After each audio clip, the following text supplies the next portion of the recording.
Vote चोरीच्या मुद्द्यावरनं काँग्रेस आणि भाजप आमने सामने आलेत। भाजपच्या माजी महापौर डिंपल मेहता यांच्यावरती डबल वोटिंग केल्याचा आरोप आहे। काँग्रेसचे माजी आमदार मुझफ्फर हुसेन यांनी हा आरोप केलाय, त्यामुळे खळबळ माजली आहे। या आरोपाला भाजपचे आमदार नरेंद्र मेहता यांनी प्रत्युत्तर दिलं। जर डबल वोटिंग झालं असेल तर पुरावा द्या। तुमच्याही नगरसेवकांचं 2-2 ठिकाणी मतदार याद्यांमध्ये नाव असल्याचं मेहता म्हणाले।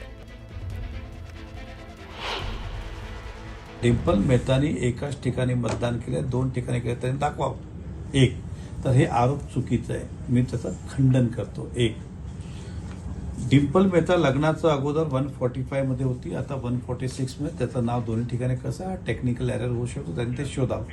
आता ठीक आहे, तो जाऊ दे। आता मला सांगा, काँग्रेसची एक नगरसेविका आहे गीता परदेशी, त्याचा एक वॉर्ड आहे 9 नंबरमध्ये, एक आहे 22 नंबर वॉर्डमध्ये, मिस्टर आणि दोघांची नाव आहे त्यांची। ही मग काँग्रेसचे हे मुझफ्फर हुसेन का सांगत नाही तुम्हाला?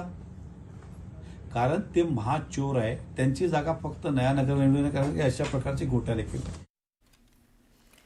आणखी एक महत्त्वाची बातमी, शिवसेना आणि मनसेच्या महामोर्चानंतर पालिका आयुक्तांचा पहिला दणका बघायला मिळतोय। वादग्रस्त अधिकारी सचिन बोरसे याची अखेर बदली करण्यात आली आहे। सचिन बोरसे यांच्याकडनं निवडणूक विभाग काढून घेण्यात आलाय। कार्यालयीन अधीक्षक बाळू पिचड यांच्याकडे हा निवडणूक विभागाचा पदभार देण्यात आलाय। शिवसेना आणि मनसेसह महाविकास आघाडीनं बोरसे यांच्या बदलीची मागणी केली होती। वादग्रस्त अधिकाऱ्याची बदली करण्यात आलेली आहे शिवसेना आणि मनसेच्या महामोर्चानंतर। या संदर्भात माहिती घेऊयात आमचे प्रतिनिधी प्रेम मोरे यांच्याकडनं। प्रेम, काय बदल झालेत?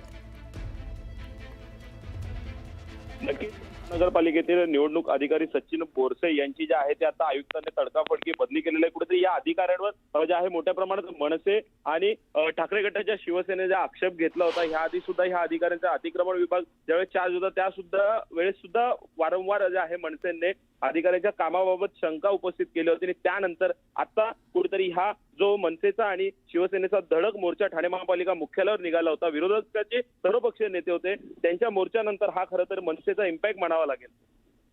बिलकुल, धन्यवाद प्रेम या सगळ्या माहितीसाठी।